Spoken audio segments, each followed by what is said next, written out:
Hello friends, welcome to my channel. Friends, ఇప్పుడే USA first half review అయితే వచ్చింది. Kingdom first half review వచ్చింది. అసలు ఆ రివ్యూలో ఏంటంటే ఫస్ట్ హాఫ్ సినిమా అయితే మాత్రం చాలా బాగుందంట. అండ్ ఫస్ట్ హాఫ్ స్టోరీ ఓపెనింగే చాలా బాగా తీశారంట. ఓపెనింగ్ సీక్వెన్స్, ఓపెనింగ్ షార్ట్స్ అంతా బాగుంటాయంట. అండ్ మధ్యలో అక్కడక్కడ చిన్న ల్యాగ్ అయితే ఉంటుంది, కానీ సినిమా ఓవరాల్గా బాగుంటుందంట. అండ్ ఫస్ట్ హాఫ్లోని జైల్ ఫైట్ ఒకటి ఉంటుంది. ఆ జైల్ ఫైట్ మాత్రం అల్టిమేట్ అంట. అండ్ అది ఫస్ట్ హాఫ్లో ఇంటర్వెల్ బ్యాంగ్ అనమాట. సో ఆ జైల్ ఫైట్ అయితే చాలా బాగుందంట. అండ్ ఈ సినిమాలో ఫస్ట్ హాఫ్లోని అనిరుద్ధ్ రవిచందర్ బ్యాక్గ్రౌండ్ స్కోర్ అయితే మాత్రం చింపేశారని మాత్రం టాక్ అయితే వచ్చింది. This is about USA premiere of first half.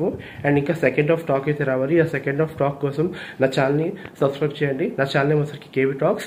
And మొత్తానికి విజయ్ దేవరకొండ మంచి కంబ్యాక్ అయితే ఇచ్చాడు. అది మాత్రం పక్కా ఫ్రెండ్స్. కంబ్యాక్ అయితే confirm. Vijay Deverakonda blockbuster కొట్టాడు ఎన్నో సినిమాలు ఫ్లాపుల తర్వాత.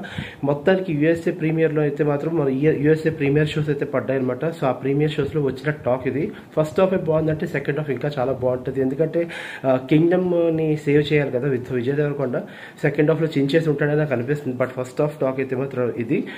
సెకండ్ హాఫ్ కోసం వెయిట్ చేయండి. Okay, thank you.